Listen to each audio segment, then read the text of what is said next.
Bueno, boa tarde.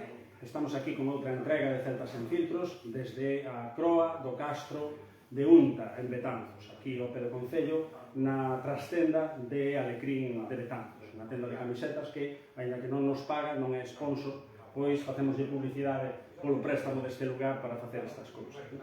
Estamos, como digo, cada día que facemos unha conversa destas, estamos na Babilonia galega, rodeados polo Tigris e o Éufrates, que aquí chamamosles o río Mendo e o río Mandego.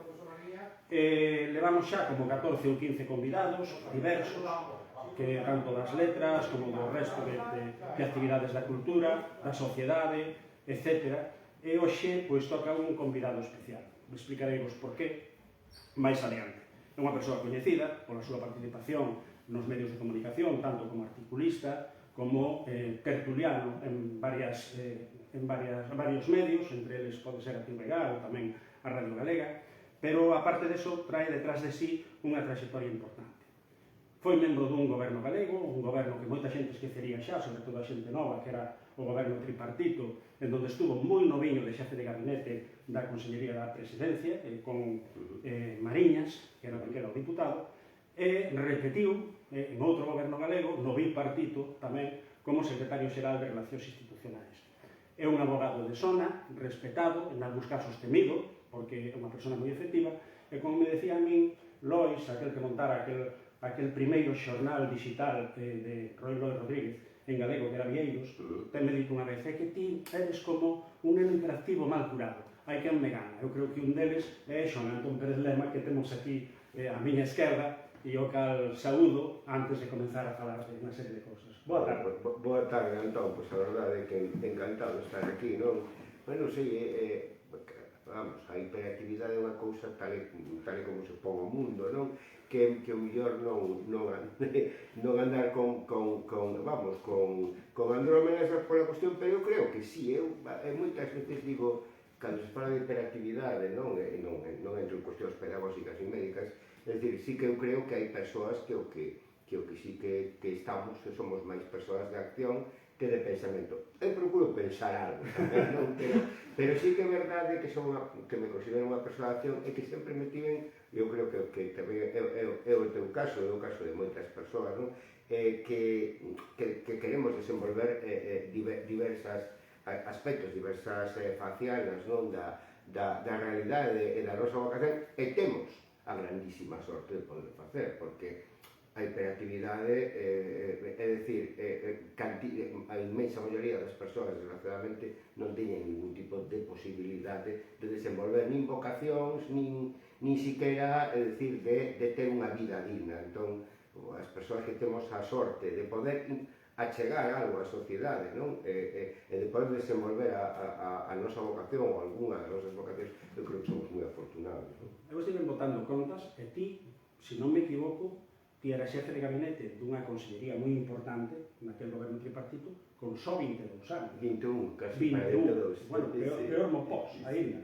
21 para 22, o que pasa que eu, digamos, puden adiantar un ano. Eu acabei a carreira moi rápido, non? E mesmo antes, bueno, pois tamén tivera certa, bueno, pois un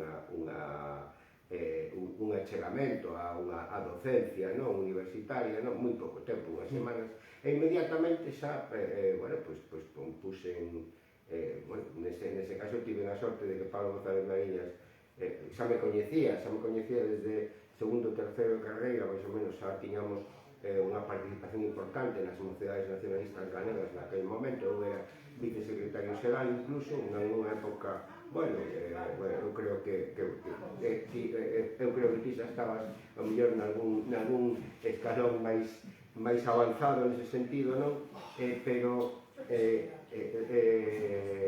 a cuestión é que efectivamente que empecé moi novo naquele momento, non? Empecé moi novo e axiña conseguí, é dicir, fomos desenvolvendo a actividade, aprendendo todos os días, non? Con xente, por exemplo, acaba de morrer o número 2 da Consellería, o secretario xeral de Presidencia, de Consellería de Presidencia, con Mariñas, Jesús Fernández, desas persoas con vocación galeguista, que ademais que tiñan a capacidade de aplicar o dereito para o sentido común e resolver problemas, non? Bueno, pois foi un pouco a miña escola, é dicir, utilizar o dereito para resolver problemas, non? E ver todo desde unha perspectiva de servizo, non? Como digo os ingleses, de civil servant. Entón eu aprendi naquele momento desas persoas, digo, basicamente de Pablo González Mañas, de Pepe Rodríguez Peña, que logo foi conselleiro de Pesca, deputado de Benega moito tempo, morreu dunha maneira moi temperá, e 20 anos, non? Sí, pero persoas todas que tiñan moi claro o país, o servizo, é dicir, era a nación, o servizo público, e ao mesmo tempo que unha cousa que neste momento pois non podemos estar tan certos, eles tiñan unha idea toda de modernidade, de progreso, é dicir, de que isto podía avanzar cara mellor, non podía avanzar cara mellor, e de que había que resolver problemas, e que a ideoloxía e o pragmatismo non eran incompatibles, había que facelo compatible con todo eso. Claro, eu consegui non aprender, non aprender, non, pero quero dicir, digamos que mamei aqueles 2 anos, 3 anos que estive. Sí, bueno, un pouco pola xuventude tamén, vas abrindo camiños, non? Sí. Pero tamén participache, xa ves que estiven vendo algo do teu currículum, que non o sabía de memoria, pero algo lín por aí. Tamén no Consello da Xuventude de Galicia. Eso foi antes, realmente eu podo facer unha confesión, que a lei do Consello da Xuventude de Galicia presentou un grupo parlamentario de Coalición Galega e fixéramos un equipo de mocidades nacionalistas galegas, que na altura éramos a organización de Coalición Galega, logo fúmolo independente cun convenio asociativo co Partido Nacionalista Galego, non? Que nos estábamos moi influídos pola Juventud Nacionalista de Cataluña, que era a organización de referencia de convergencia, pero independentes, non? E entón nese modelo, pero isto incluso anterior, presentamos a lei que a mesa aprobou o Parlamento de Galicia un día que Álvaro Pino gañou a Volta Ciclista a España, non?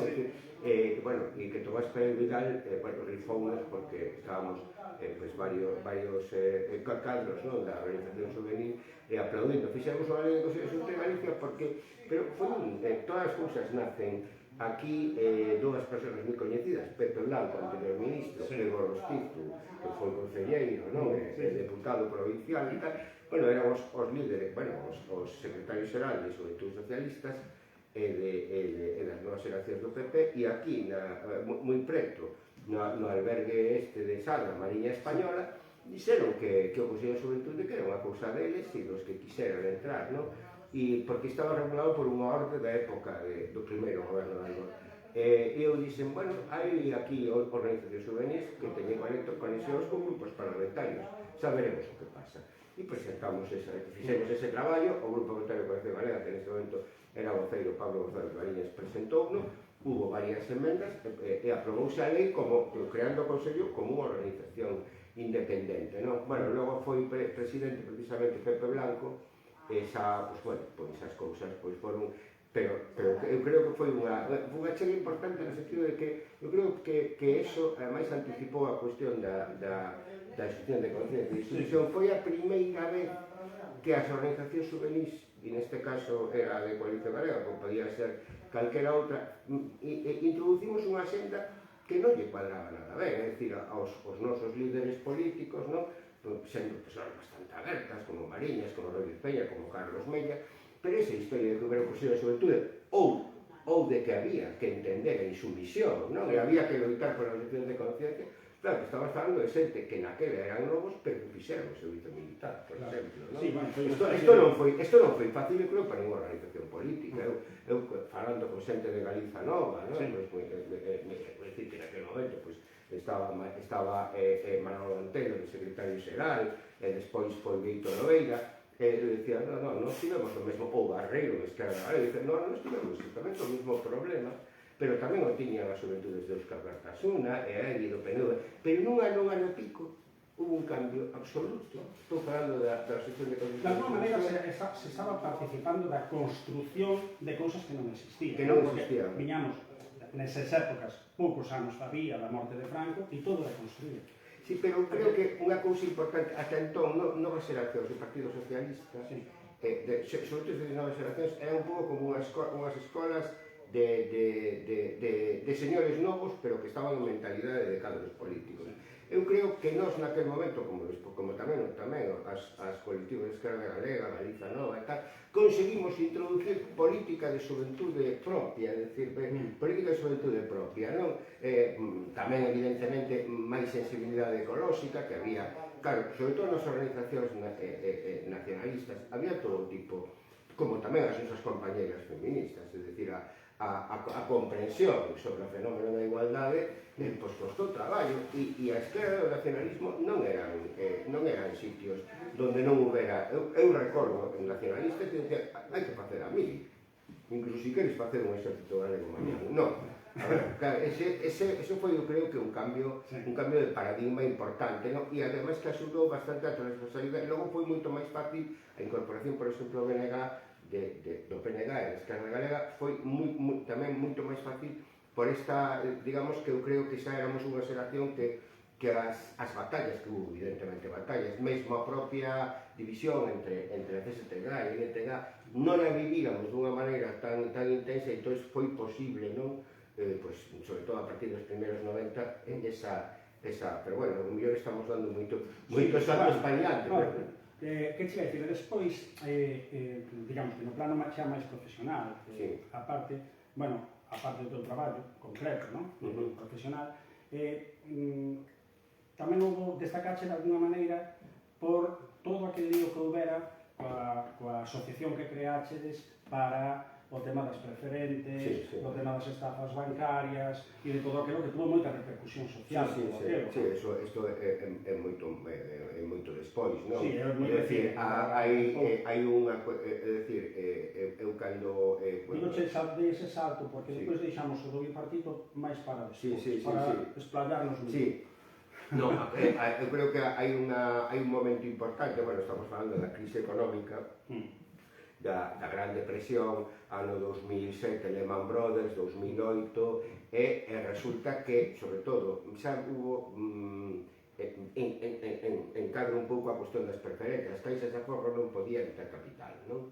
Estaba previsto unhas cotas participativas que non tiñan dereito de voto, pero que había unha remuneración, non? Era como unha, claro, era como unha obriga, non? Pero era unha obriga subordinada, preferentes, quer decir, preferente non quer decir todo o contrario, preferente quer decir subordinada, é dicir, de toda a débeda que tenía unha entidade bancaria, esta débeda era a última en pagar, e sendo caixas de aforro que non tiñan accionistas, é dicir, non tiñan propietarios, pois era a última débeda, e isto que estaban colocando aos clientes das caixas de aforro galegas, que eran persoas aforradoras, persoas sinxelas, persoas que nun 90 e tantos % non tiñan ningún tipo de gaña nin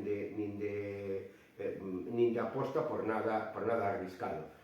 É dicir, había un abuso de confianza das entidades que eran as entidades de base social, as caixas de aforro nadas de iniciativas sociais, e, por tanto, recoñecidas, igual tamén que o Banco Pastor, que era un banco de base capitalista, pero que tamén era moi recoñecido pola nosa veciñanza, polos paisanos, como algo de confianza propio, non? É dicir, mesmo que nos acompañara no bautismo dos fillos, na nosa emigración en Suiza ou en Alemania, non? Que nos daba unhas posibilidades financeiras importantes e tal. É dicir, e todo eso esfarélase, non? Porque as caixas, eu creo que hai que ser xustos, creo que Galloso, Caixa Nova, foi máis cuidadoso, pero tamén tivo as súas chatas, sobre todo Méndez en Caixa Galicia, foi unha aposta como tamén na época do Banco Pastor de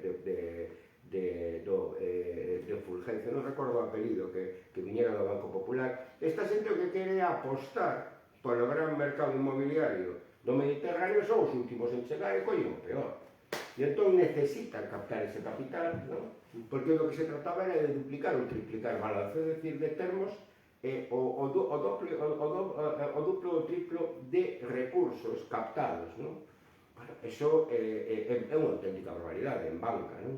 E ocurriu que isto ademais mistúrase con, bueno, isto para entenderlo, nos anos 80 ou quizá un pouco antes, Fuentes Quintana liberaliza a competencia de caixas e de bancos. A Caixa tiña unha, eu daquela entendía, e que agora entendo precisamente a legislación anterior, incluso é franquista, ¿no? Pero entendo no sentido, oiga, caixas, vostedes están para financiar hipotecas e para financiar cousas de consumo das familias. E os bancos están para outras cousas, hai bancos industriais que o que fan é promover proxectos empresariais e outros bancos que son os que promoven, digamos, o financiamento máis a curto prazo e poden entrar en hipotecas. Bueno, todo iso esfarelouse con Fuentes Quintana e todo iso.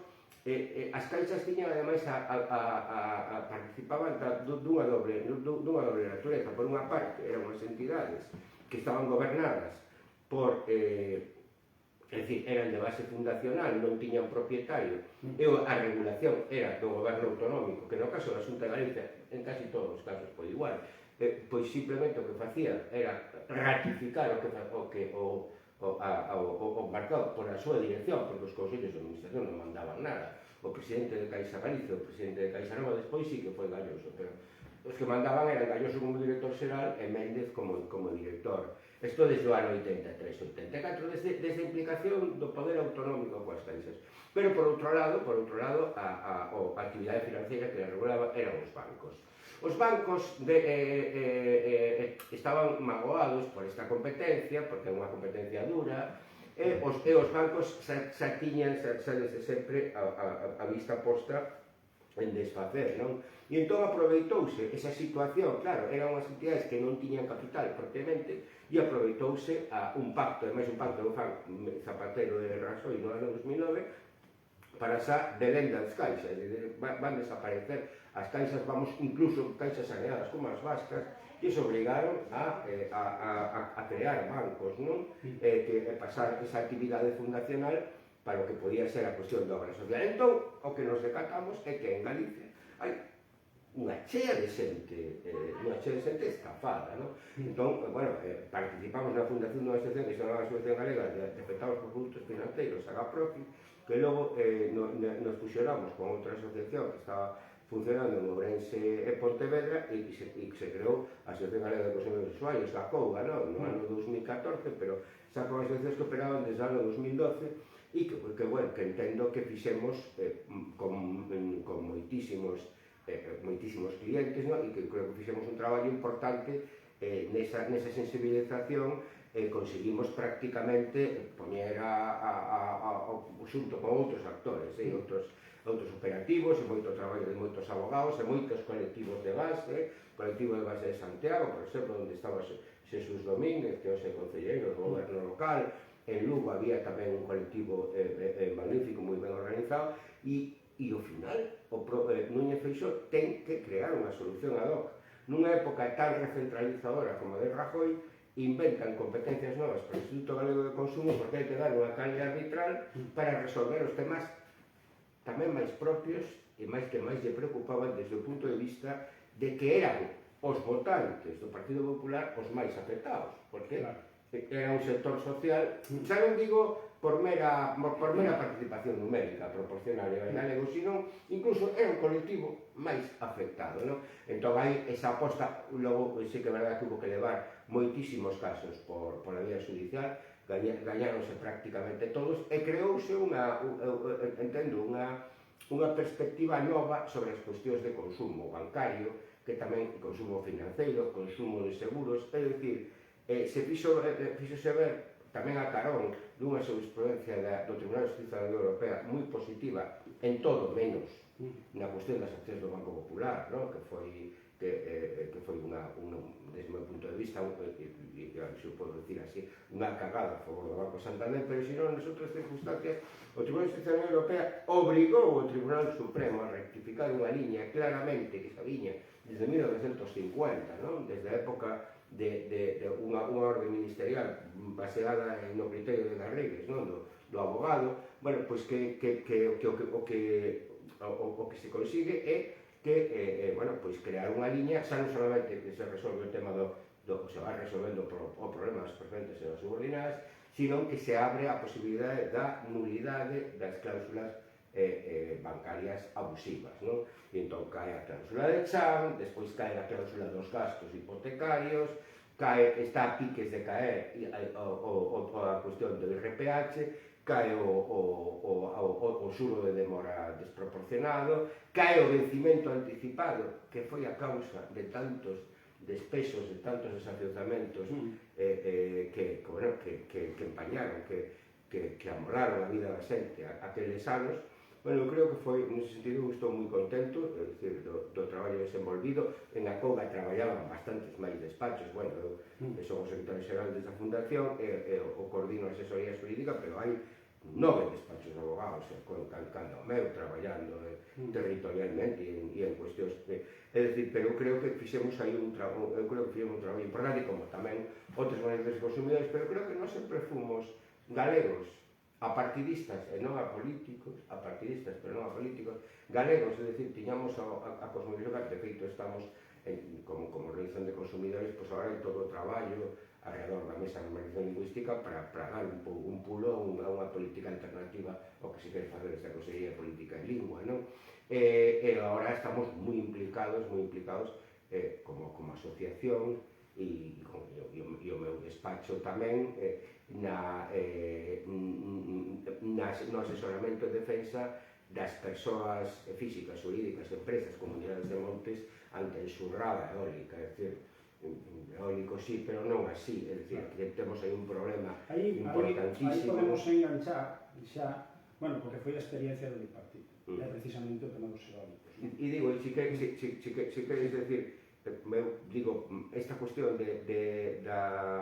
a nivel profesional, o traballo na defensa do consumidor, sobre todo nas cuestións financeiras, do sector asegurador, despois a cuestión eólica, que é tamén a defensa do mesmo consumidor e sobre todo a veciñanza rural, e previamente, moitos anos antes, cando era novo, a cuestión da insumisión, a mí a insumisión marcoume moito, acaba de sacar Fernando Rodríguez de Pontecesures, un magnífico documental, donde reflicte un pouco todo aquela, eu creo que son 3 fitos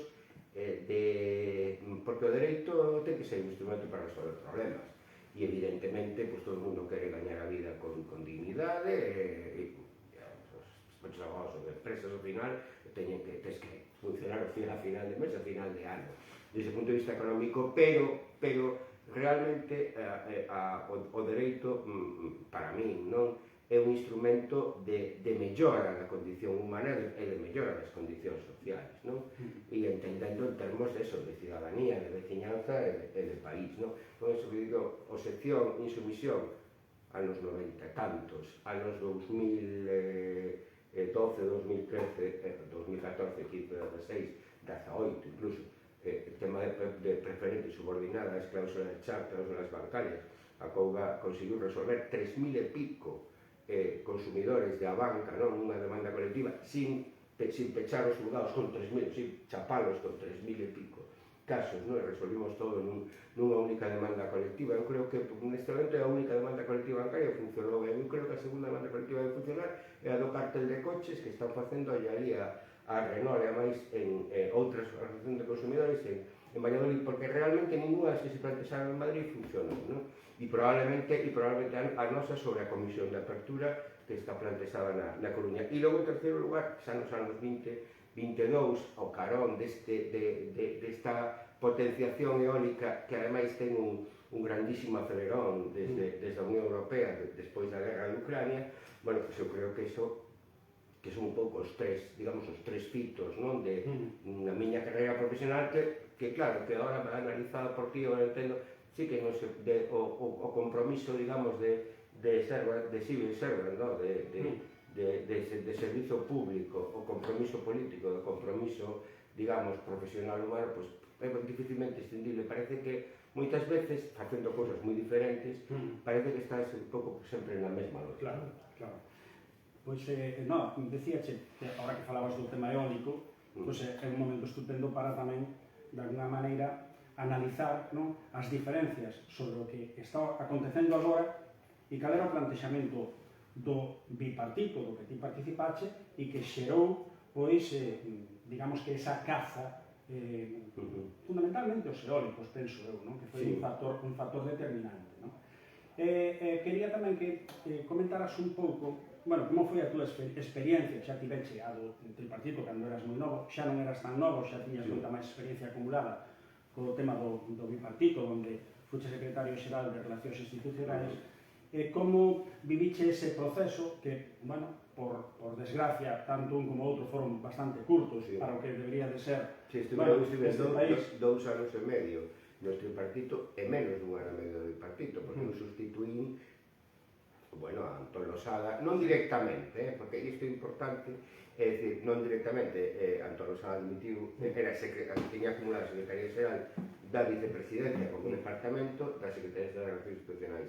Dimitiu en setembro de 2007, foi sustituído por Xavier Ferreira, que era historia excelente da Universidade de Santiago, e el mantivo as dúas Secretarías Unidas ata novembro, que se dividiron nun Consello da Xunta en Muxía e eu pasei a Secretaría de Relacións Institucionais.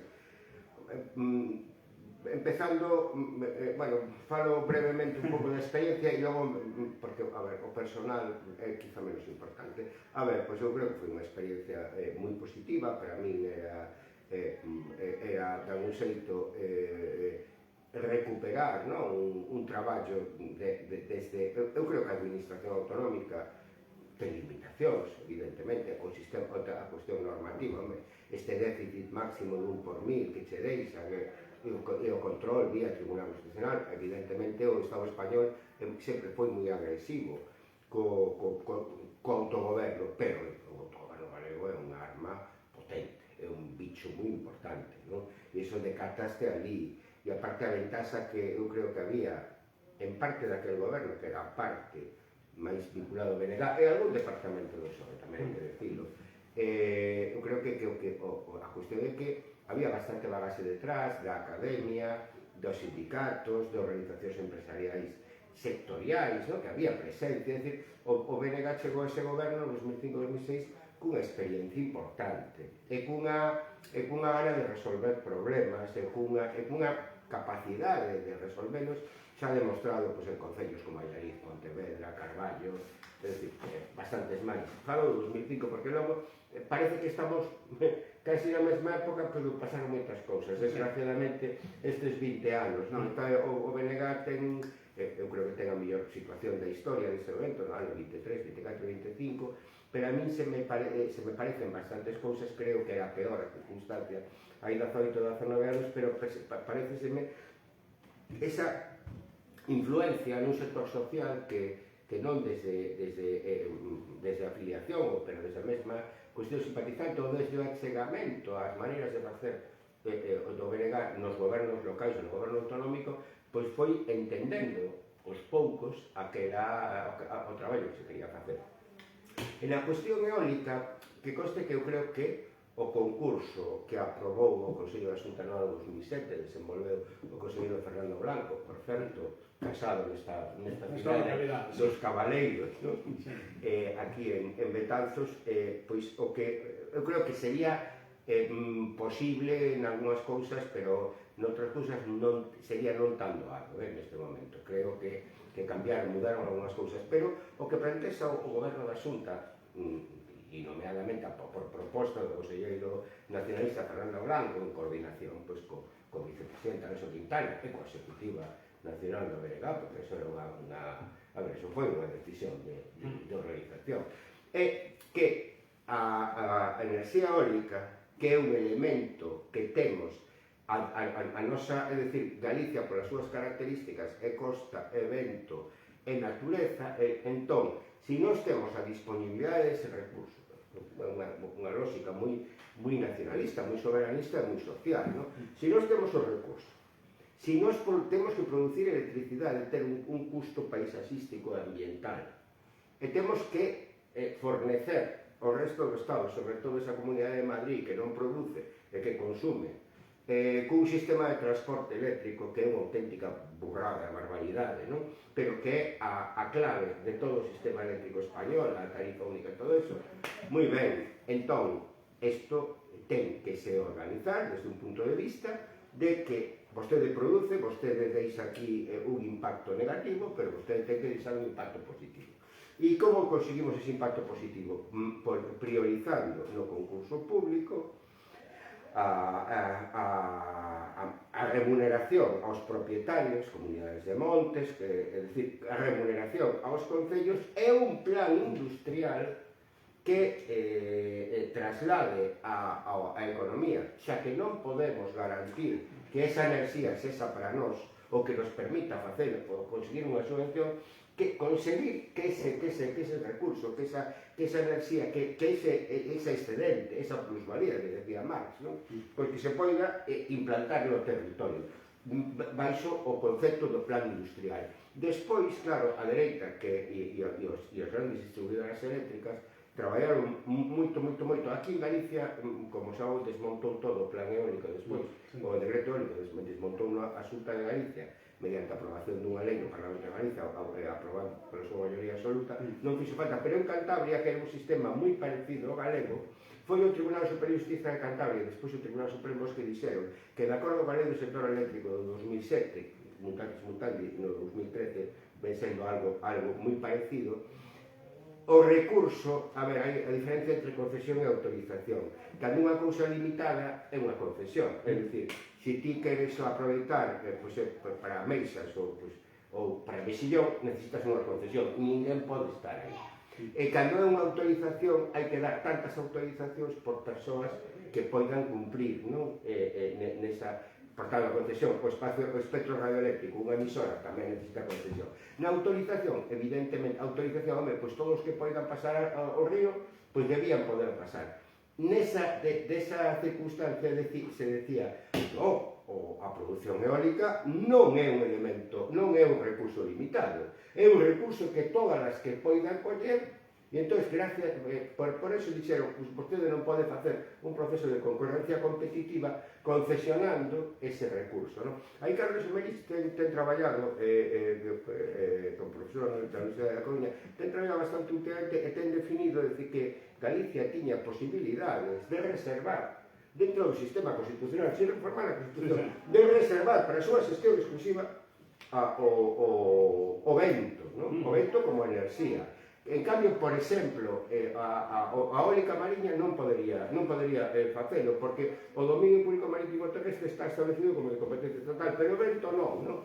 Bueno, onde vou, que me estou liando, pero creo que vamos, quería explicar tamén o aspecto xurídico. Entón, primeiro, a Cantabria, polo tema judicial, e a Galicia pola derrota electoral, que en grande parte foi motivada pola reacción do sistema eléctrico, non?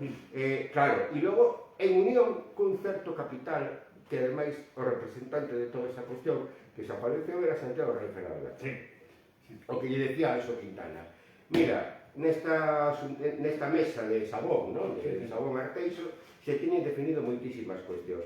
Por que, claro, a xente pode decir, pero por que Santiago Rey estaba tan a favor de Iberdrola? Pola política? Non. A cuestión era que determinado capital, eu creo que se pode decir, determinado capital autóctono entendeu moi ben a cuestión. As conservas, é dicir, todo o sistema hoxendía de irmandiños, non? Da cooperativa de Negreira, de Feirá, con máis irmandiños, chamase Clun agora. Ese sistema Clun, o sistema conserveiro, determinados grupos empresariais entenden moi ben, por exemplo, Gealsa tamén entendeu moi ben, entenden moi ben a cuestión do plan industrial. É dicir, imos construir unha rede de empresas galegas que exploten en beneficio do país e da nosa sociedade ese recurso. Cuidado que iso tamén, logo podemos falar, que isto tamén crea problemas na casa do nacionalismo, non? Porque estás falando de promover empresarios, non? Xa sabes o que digo, tamén Podemos, non? A mí dame igual a loita de clases no Estado que en Galicia e tal. Bueno, pois ese fomento e esa promoción, claro, había determinados elementos de capital, basicamente alrededor da Coruña, o que chamamos lobby coruñés, que non queren entrar nese proceso. Por exemplo, Manuel Joven non quere entrar nese proceso. E, por tanto, determinadas alternativas, determinados grupos, por exemplo, Jacinto Rey, sí, entende ben o concurso. Pero hai algúns que fan uns proxectos de plan industrial, capital galego, parte do capital galego máis conectado con Sabón con Santiago Regional de la Torre, clarísimamente, a mí, perdóname, pero estou definindo, evidentemente non é dicir, non, ti tiñas a posibilidade de saber os papéis, non tiñamos ningún, ni siquiera o director xeral de Industria, ni siquiera, creo que non o sabía 24 horas antes, nin o 48 horas antes, nin o vicepresidente da Xunta. Pero, se ti fas os proxectos, dicindo, como moitas veces, se estás no sector público, no sector privado, sucesivamente na tua vida, daste de conta que moitas veces non se funciona ben. Dice, eso de plan industrial que dimos do BNG, bueno, mira, dille aí o enxeñeiro que faga isto outro, que non lo tomaron en serio. E hubo outras empresas que tomaron en serio. Os que tomaron en serio gañaron o concurso estuvo moi... E entón, nesa circunstancia, había unha parte do capital autóctono, unha parte máis conectada ao Santiago Rei, que converse cos intereses, por exemplo, de Iberdrola. Creo que incluso naquele momento Unión Fenosa que estaba en proceso de unirse con Actos non lle importaba tanto a cosa. Eu creo que era Iberdrola, e logo todas as distribuidoras preferían que este modelo non fora para adiante, pero basicamente Iberdrola e este grupo de capital próximo, digamos, e poño por exemplo de Manu Jove, pero hai tamén algunhas outras empresas, algunha empresa galega implantada e moi boa técnicamente, pero que se ha implantado no sector ou algunhas, que non entenderon tampouco os ventos que había, pois eu xa sei, eu sei explotar e isto... E entón aí é o momento onde se produce ese divorcio, claro. A veces eso salta a Pachi Vázquez, que me pode desmentir si quere. Pachi Vázquez, o goberno de coalición BNG-PSDG non perdeu ninguna votación no Parlamento, nunca, en 4 anos. E nunca hubo ningún tipo de divergencia no Consello da Xunta que non se resolvera. A única situación de divergencia nunha votación é na comisión de estudo do plan eólico, é dicir, da adxudicación eólica o 22 de decembro de 2008, os representantes da Consellería de Medio Ambiente, seguindo instruccións directas do Conselleiro de Medio Ambiente, levantáronse e marcharon da reunión, da xuntada, co grande incredulidade de que presidía a reunión, que era unha persoa técnicamente impecable e con unha honestidade, os que a coñecemos, pois a prova de calquera dúbida, que se chama Anxo Calvo, que hoxe en día está no Consello de Contas. E era director xeral de Industria, Enerxía e Minas. Bueno, quen poida pensar que Anxo Calvo é capaz de cumprir unha orde de calquera, non xa unha orde, unha mera suxestión de calquera conselleiro vicepresidente que non vaya polo rego da normatividade, bueno, que o descoñece totalmente. Claro, un si ve a política posterior, o desenvolvemento posterior de Pachi Vázquez e de algunos outros presidentes do Partido Socialista, claro, comprendes por que había ese tipo de reaccións tan oportunistas, entón eso foi, logo pensa que logo veo a crise, ademais Rajoy claramente o seu goberno é antiproducción eólica, anti-enerxías renovables, consideraba que o marco normativo de Zapatero daba moitísimo beneficio, en parte era verdade, pero en parte tamén hai que ver que si son tecnoloxías novas tens que dar algún tipo de sobreprima, senón é moi complicado. Hoxe en día é moito máis doado este tema, porque está todo moito máis testado, pero daquela, a ver, desenvolver unha enerxía, é dicir, unhas placas solares, ben, pois, o digo mesmo no sector eólico. Pero despois, xa na nova aposta pola enerxía eólica, que é moi propia, en parte da guerra de Ucrania, pero sobre todo da aposta da Comisión Europea a partir da pandemia, de que hai unha total falta de autonomía industrial, falta de autonomía enerxética, bueno, pois nesa nova aposta xa o que hai é un capitalismo eólico que ademais quere utilizar todos os instrumentos para apretar, e conseguir un pouco, moito menos respecto medioambiental do que tiña o plan eólico. Sí, o plan eólico, o plan eólico eran establecementos moi ben situados, con plena compatibilidade con usos forestais.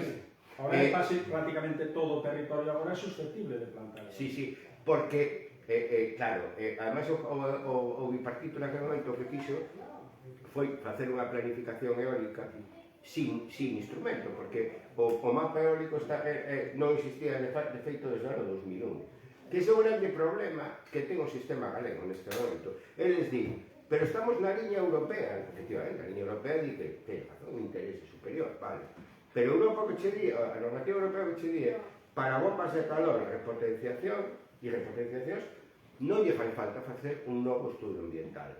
Pero en todo o demais, estudo ambiental no marco dunha planificación ambiental, porque Galicia non ten planificación ambiental. Por eso, por moito que existan regulamentos europeos, que de alguma maneira parece que siguen que a legislación galega siga o seu ronsel, o problema que Galicia que lle falta é que non hai un mapa eólico, non hai unha determinación previa do que ambientalmente é sostible. Pero eu creo que neste momento xa que é unha cuestión que eu creo que neste momento un concurso eólico teria que ter en conta en parte aqueles objetivos de galeguizar, claro, aí había non solamente había un criterio de compensar os territorios propietarios, sino de que fora o país que en ese sentido o objetivo era políticamente combatible, es decir, pensemos, a xente que ten unha visión de unidade de la patria e todo eso, digo, bueno, ustedes o que queren é crear un capitalismo galego e dentro do propio nacionalismo, pois pensemos que había sectores tamén dentro do propio BNG que podían decir, bueno, é función do BNG crear unha clase empresarial galega. Bueno, pois eu creo que aquel goberno creía que sí, e creía que esa clase empresarial galega tiña que estar moi a carón das necesidades do país e traballar conjuntamente, non? A Xunta sempre ten dito que o principal problema de Galicia non é un problema de loita de clases, sino que é un problema de base territorial. E xente que está en contra deso, non? E non só están todos na esquerda estatal, hai xente dentro da esquerda nacionalista, da esquerda soberanista, que pensa que as organizacións soberanistas galegas non deberían, en nomeadamente o BNG, non deberían ocuparse desa cuestión. Eu creo que sí que hai que ocuparse, pero creo que neste momento... O fío deso que estás dicindo... Creo que o que había que engadir neste momento é a perspectiva local, a perspectiva de producción. É dicir, a enerxía eléctrica, basicamente, ten que estar consumida preto da producción. O transporte sempre haberá. Pero que non pode haber un modelo onde haxa un territorio que teña unhas montañas preciosas, que hai unhas estacións de esquí, e uns bosques bárbaros, para verdad, é precioso aqueles poder dar unha volta por Cercedilla e tal, e nós aquí producindo e mandando electricidade aí nunhas liñas de alta tensión que son unha barbaridade, eso non é asumible, non?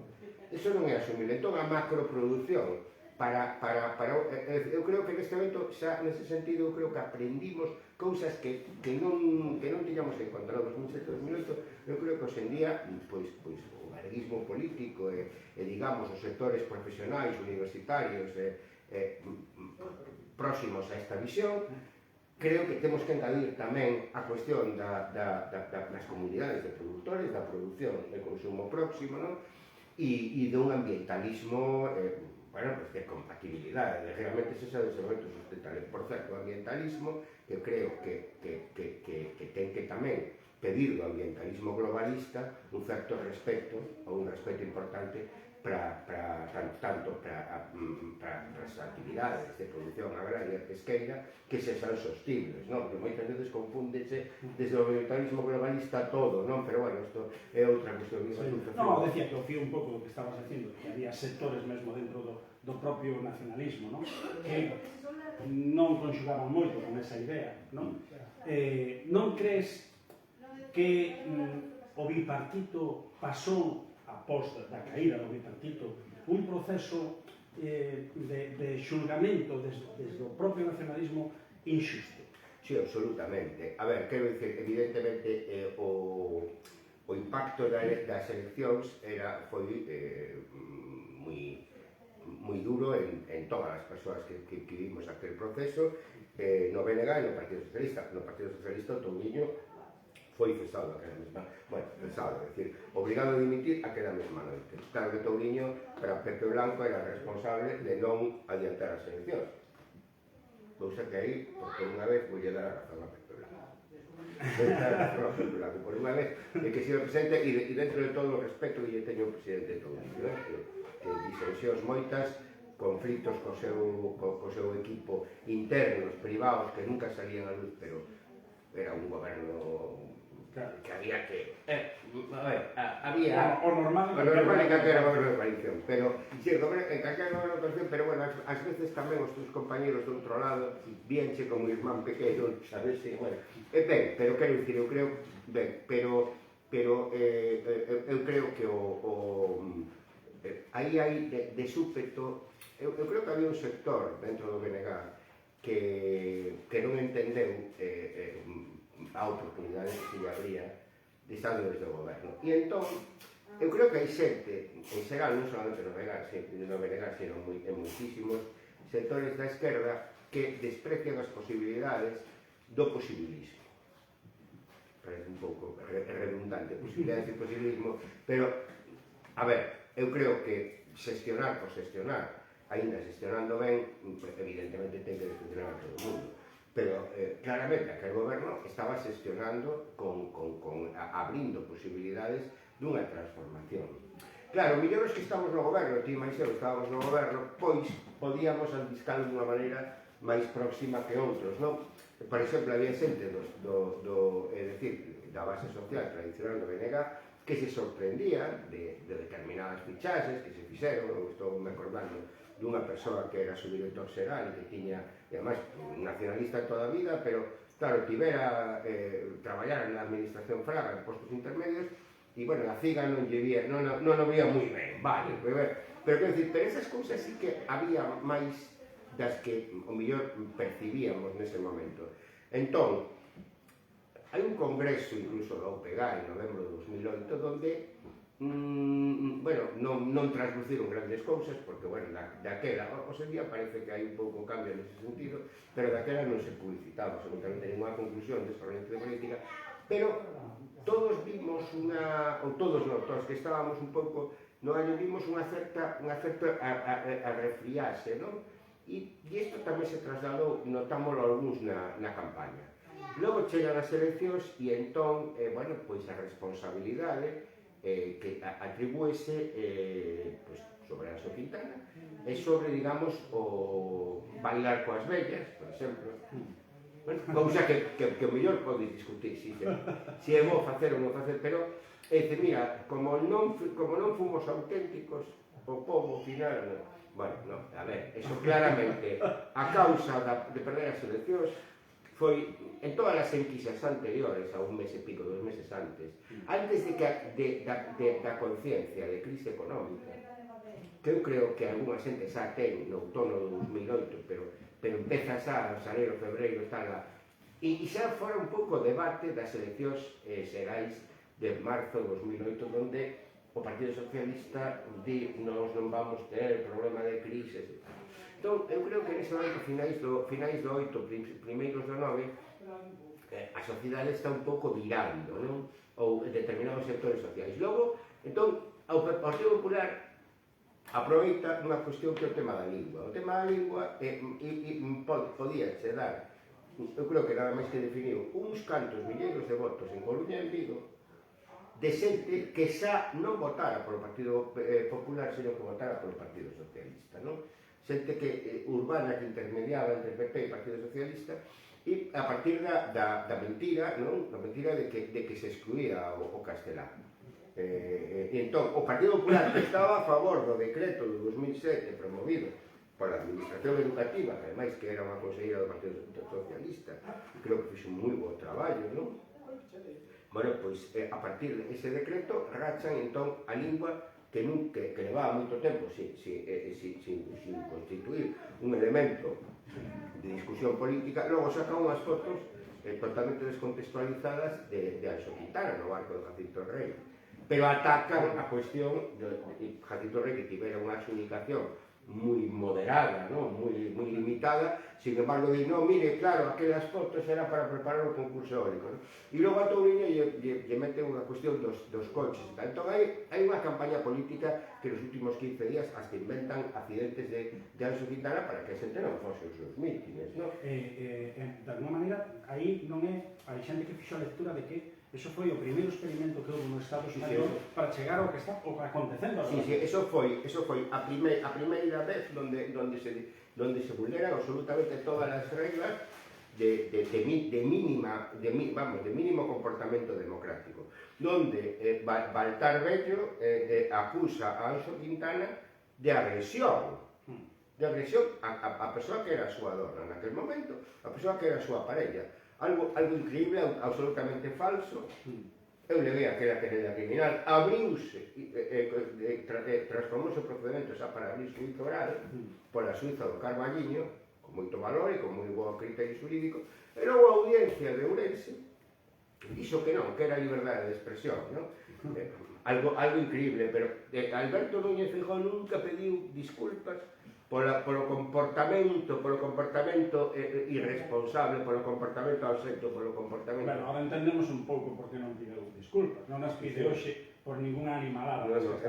Efectivamente. Entón, e logo, insisto, unha guerra, é dicir, unha absoluta guerra manifestada naquela campaña. Entón, o que hai por parte do BNG, que reaccionou moi ben na última semana, pechando filas e tal, e eu creo que resolvendo, hubo algún erro propio, con algún acto que foi erro propio do equipo de campaña da BNG e o mellor de alguna persona do departamento, pero bueno, eso xa pasou aí moito tempo e tampouco creo que contribuíse, porque ademais o impacto é moi claro en Coruña, Ferrol, Santiago, é dicir, en Vigo subiuse algo respecto ás seguintes eleccións, en Ourense provincia tamén, é dicir, no ámbito onde era a voz de Galicia, onde hai.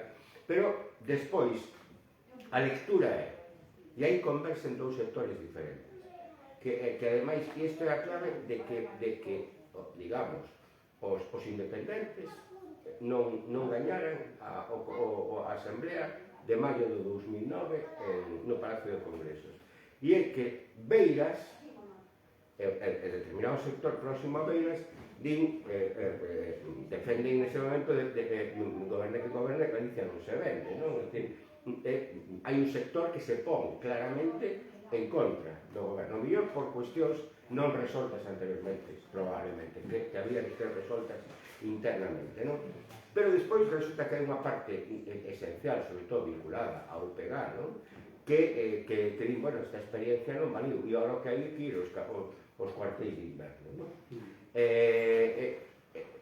A falta de movilización dun sector intermedio entre os independentes que apoyaban a Quintana e determinado beirismo é o que determina que Carlos Emericho obtén un 46% de cara executiva, pero falta moita xente, Beiras non se presenta. É que houve un abandono da sala na última votación. Efectivamente. Hai persoas do mundo do beirismo e algúns da comarca da Coruña, non todos os que podían esperar, pero algúns, o mellor tamén de Mondoñedo, de outros sitios, donde non se dá o paso de votar. Se esas persoas hubieran votado, o resultado hubiera sido 8-6-1. Pensamos que o resultado foi 7-7-1. E que o pegado tuvo a maioría pactando o colectivo realista. E estaba Carlos Emerich, que eu creo que foi un moi bo candidato, pero se Anxo Quintana en ese momento di, non, eu non dimito, eu continuo. Eu creo que o mellor Carlos Quintana que non tuviera sido susceptible de gañar aquela votación. O problema que Anxo Quintana tamén nesa primavera estaba tocado físicamente e non... Pero, e entón, a partir de aquí, elixes ademais como voceiro a unha persoa, porque mesmo con esa maioría e con a coordinadora da executiva Teresa Tabas, se houbera unha persoa intelixente Gústome... Sí, estás pero bueno, temporando, sí. Sí, pero bueno, tamén a persoa que me estou referindo dixo de min de que eu era os que quería botar o barco ás colas, por tanto, non me vou contar absolutamente nada, pero hai unha desacelada elección, aquel sector que gaña pactando co sector arreísta ou co colectivo arreísta, tiña candidatos vos para poder. Isto creo que o comentamos naqueles momentos. Tiña vos candidatos, se houbera unha persoa, por exemplo, bueno, pues calquera dos que logo foi portavoz nacional, pues non digamos Ana Pontón, pero mesmo, é dicir, Pence ou me dis calquera persoa do directorio do UPG, pues podía, ou da xente máis próxima, calquera persoa se aposa aí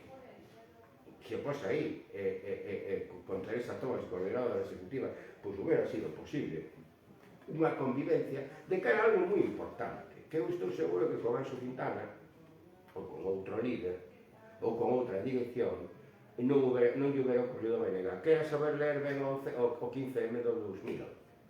O 15M tiñas que saberlo ler, en vez de decir, cal foi a reacción da dirección do BNG en ese momento? No, isto é un rollo que ven de fora e nós xa temos este tema ben estudado. Non, vamos a ver, aquí hai un balbordo que por exemplo, foi a primeira opción que tiña tamén Esquerda Unida, pero que logo foron tende a cambiar. Entón, hai un proceso que, se chegas a lerlo adecuadamente, estás na oposición, hubiera sido a posibilidad tamén de entenderte. De feito, logo hai un entendemento con Beiras por parte de Canciones de cara ao Congreso de AMIO, non? Eu creo que nese momento, sinceramente, se chega a haber outro portavoz nacional e outro clima respecto do traballo do bipartito, do goberno de coalición, que o propio Beiras, que estaba moi afastado, recoñecía como algo fundamental. Decía, eu teño que marcar o camiño dunha Galicia independente, socialista, tal e cual, pero me dou conta de que aquí hai que vender socialdemocracia e que a xente que estuvo no goberno é fundamental de cara a ese tema. Logo chega eu creo que adopta a decisión desaquelada, despois de AMIO, de xuntarse con Esquerda Unida e de misturarse no mundo Esquerda. Pero eu creo que, sobre todo, mira, xa non estou falando de AMIO, estou falando de non ler o 15M. Eu creo que aí é fundamental, se chega a ler ben, que tampouco leu ben, EHB non tiña problema naquele momento de que ainda estaba facendo a paz, non estaba facendo a... Pero se nese momento se chega a ler aclaradamente o 15M, pois o BNG no 2012, nas eleccións, non houbera ocurrido a AMIO e outra... E chegados hasta aquí, como ves agora? O BNG e a situación. Ti crees que hai posibilidades reais de, no 2028, de realmente mudar, porque levamos así moitos anos, non? Me parece que os gobernos alternativos ao PP pois foron casi anécdotas, non? Sí. Entón, de realmente que haxa unha mudanza, porque eu creo que todos levamos unha pequena decepción tamén nas anteriores co resultado do PP, porque creíamos que... Nas anteriores era moi difícil. Xa, pero ainda así, eu polo menos, non lle agardaba tanto apoio a Rueda. A ver, o que está claro, as enquisas indicaban que estaban aí. Sí. O que pasa que eu creo que o erro de apreciación que tivemos algúns, eu a verdad consideraba que había posibilidades, pero pouco 25, 30 tantos, é dicir, que había algunhas posibilidades. E por qué? Bueno, 2 meses antes dicen que parecía que non había ninguna, decía, hai máis posibilidades do que a xente cree. Pois parecía que non. Non, é que non hai ambiente electoral, xa veredes como hai ambiente electoral. E eu creo que progresivamente, creo que o BNG fixo unha campaña moi boa, segmentou moi ben a mensaxe, e iba comendo todo o espacio electoral, iba comendo o espacio electoral do PSOE pero sobre todo, bueno, o mundo de Sumar e Podemos divididos e con aquelas discusións, aquelo estaba evolucionando claramente, ademais a unha movilización de forzas importante. E entón decías, claro, si está subindo, claro, decías, a partir do 28 ou 30%, xa o gañador non lle quita tanto, é dicir, a lei de Hont non funciona tanto en contra, de feito, o BNG non obtivo o 33% dos votos, 31 e pico, pero si obtén a terceira parte do número de escanos, non? Quere dicir que se empezou junta e entón decías, hombre, si está no 32 o PNG o 31, ou pode estar no 30, 31, eu pensaba que estaba no 28, 29, non, porque pensaba que o PSOE tería un pouco, non? Sí. Eu pensaba, nunca pensei que o PSOE baixara tanto, non?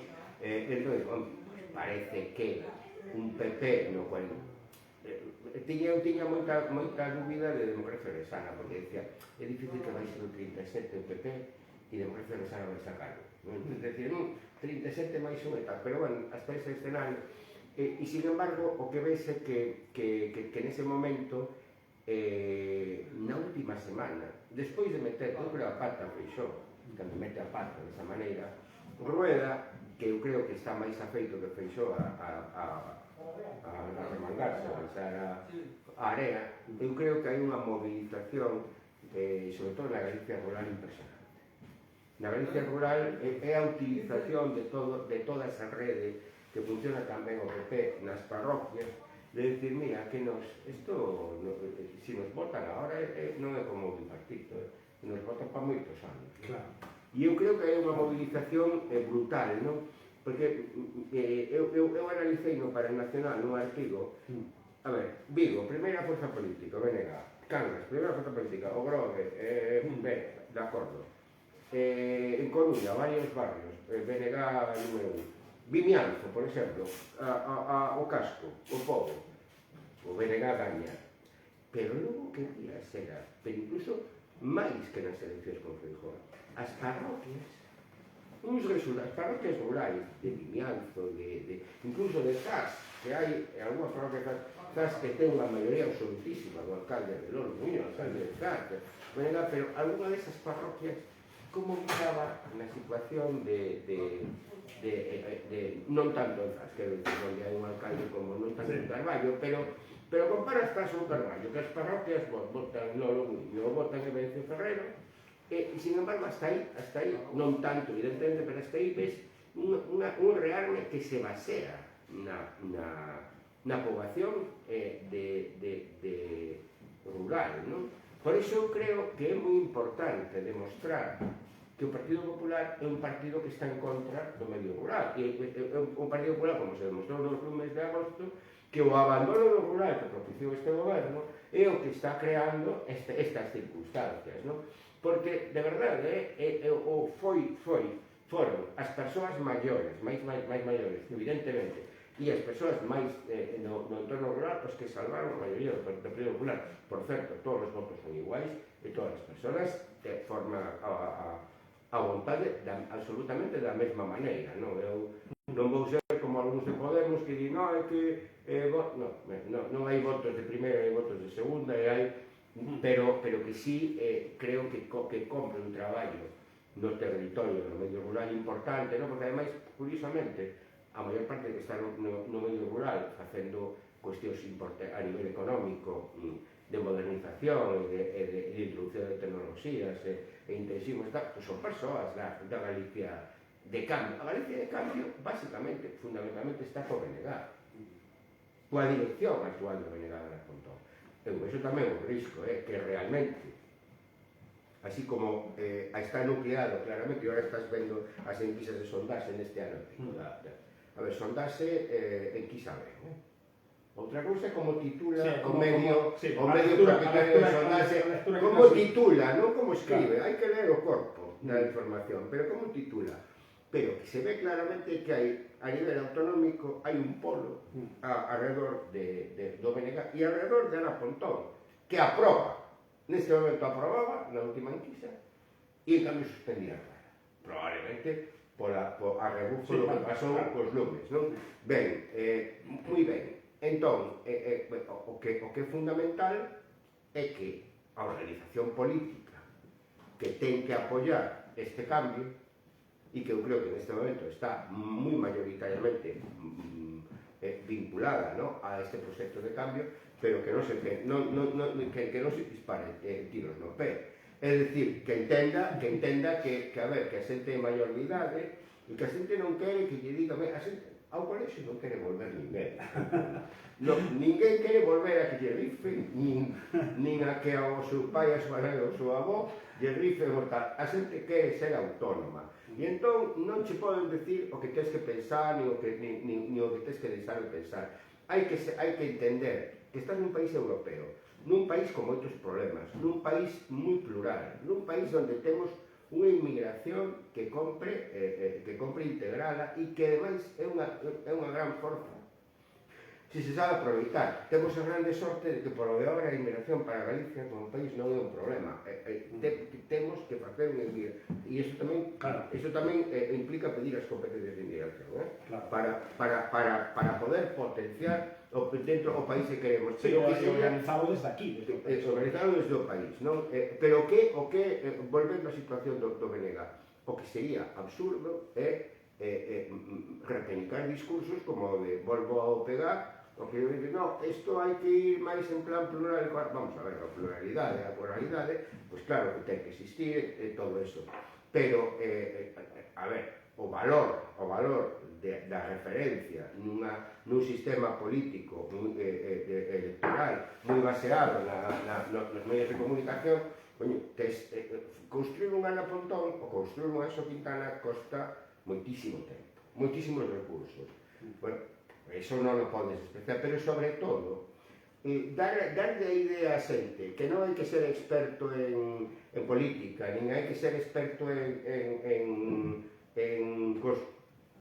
cosmogonía, nin hai que ter unha grandísima preparación intelectual para poder sentir o país e querer unha sociedade mellor para ti, para os teus fillos, para a túa contorna, conseguir un desenvolvemento económico sostible, respetando o ambiente, non? Respetando, facendo un equilibrio económico, non? Entre a empresa, os traballadores, entre pequenas e medianas empresas, organizacións un pouco. É dicir, esa idea de equilibrio nun mundo tan complexo, non? É posible en Galicia e non en moitos máis sitios. Non en moitos máis sitios. Non, ti és optimista.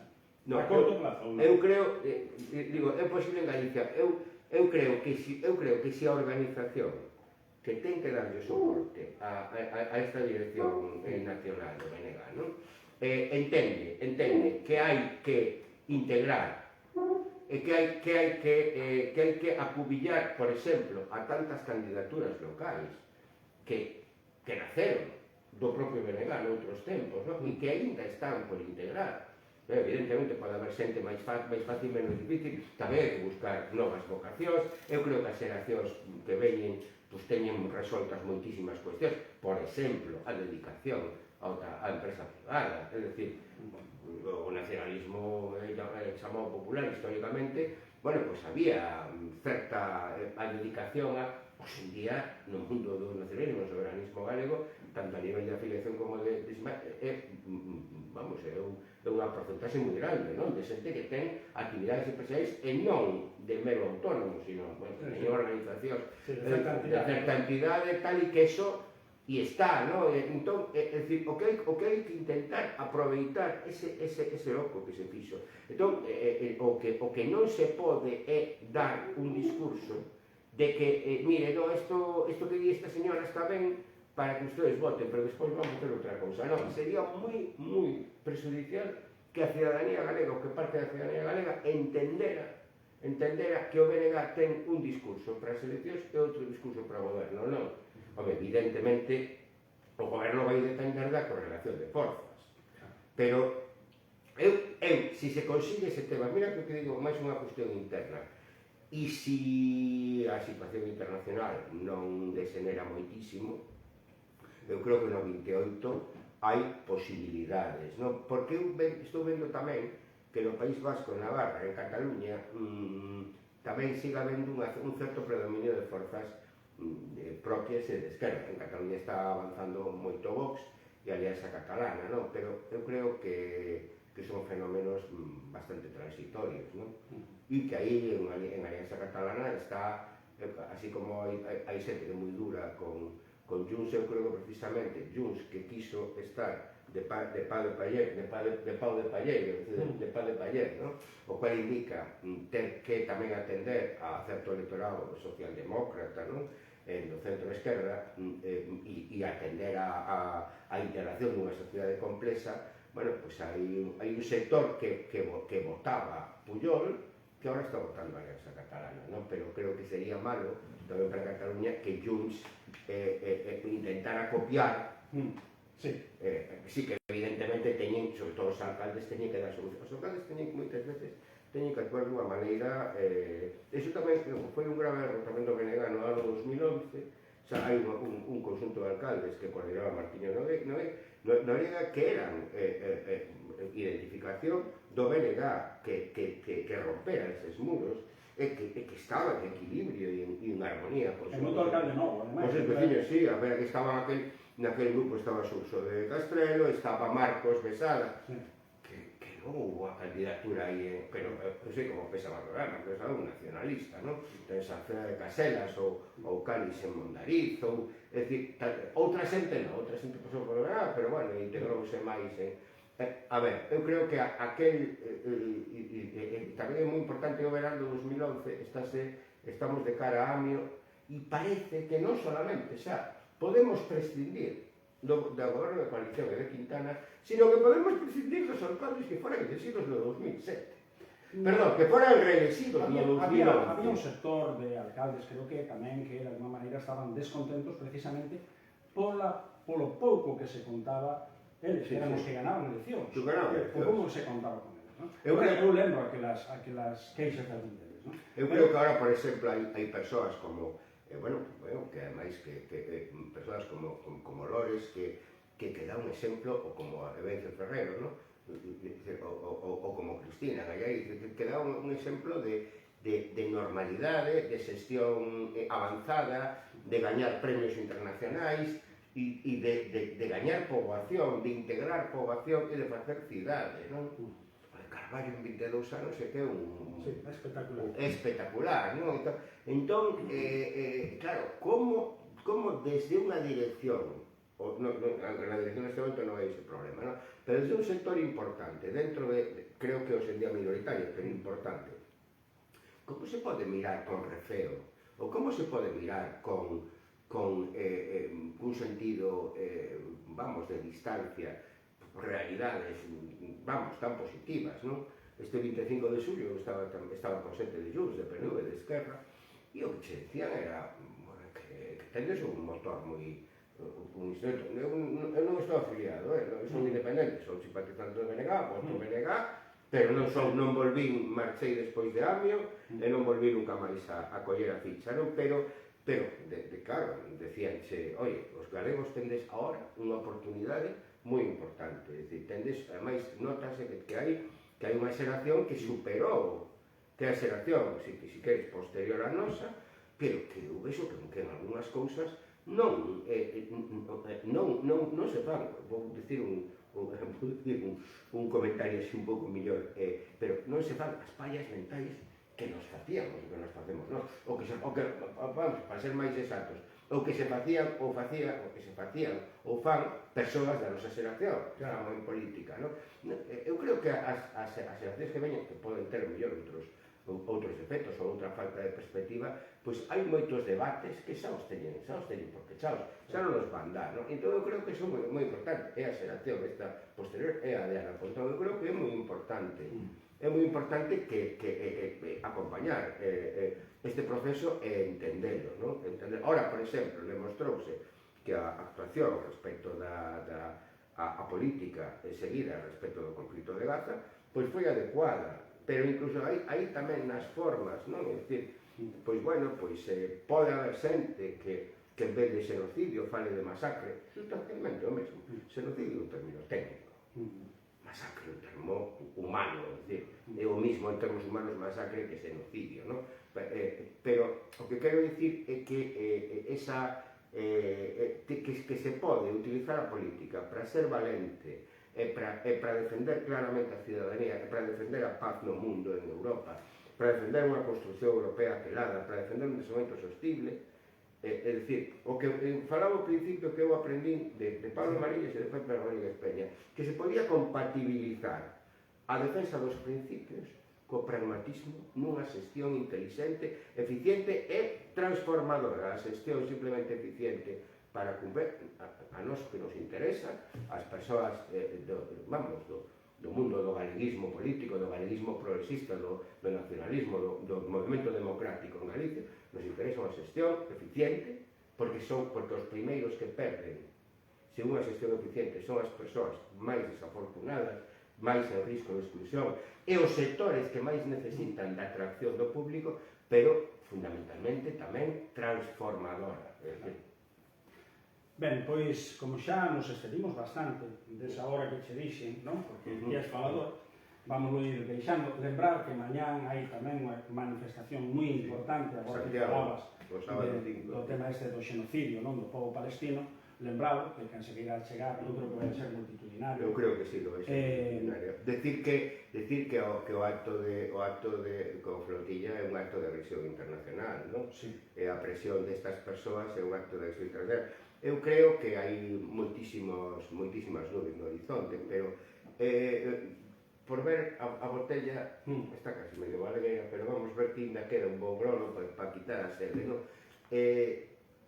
O plan de Trump, que non ten absolutamente ningún tipo de fiabilidade detrás subjetiva, pero bueno, eu leíno, e hai moitas cousas que non estou en desacordo, pero un cambio sustancial coa masacre, respecto á masacre de Netanyahu. E isto por que foi?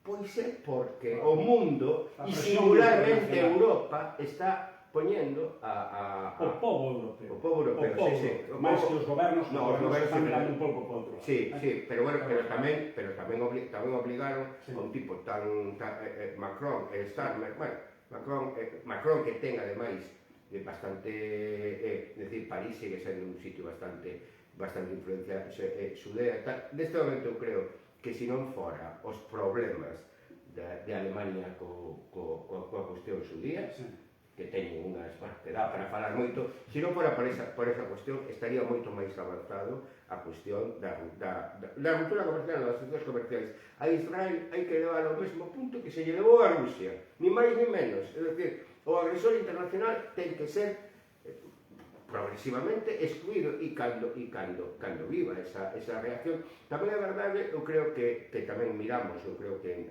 a nivel europeo, efectivamente, os gobernos foi moi decepcionante, pero isto está dentro do problema de unha Unión Europea que non ten unha voz, eso tamén sería para falar outro día, pero eu tamén creo que a reacción dos países árabes é absolutamente mellorable. Eu sei un contexto e parece que non nin Egipto, nin Xordania, nin Marrocos, é dicir... Sí, pero bueno, é así. Bueno, pois vamos deixar, simplemente agradecerche que viñeras aquí te desplazaras. Eu encantado, amo Betanzos. É unha pena porque sabendo, bueno, escoitándote, sabemos que daría para moito máis e que poderíamos estar aquí toda a tarde dando isto, pero bueno, non queremos tampouco cansar a xente, e se acaso seguimos falando ahora diante dun café. Pero, bueno, eu creo que para hoxe as análises políticas e históricas tamén, non? Dos últimos tempos do nacionalismo, creo que para moita xente lle serviron, que teñan máis de acordo ou non, e eu creo que nada, pois nada, moi agradecido. Moitas gracias, Antón. Encantado de estar aquí, viva Betanzos.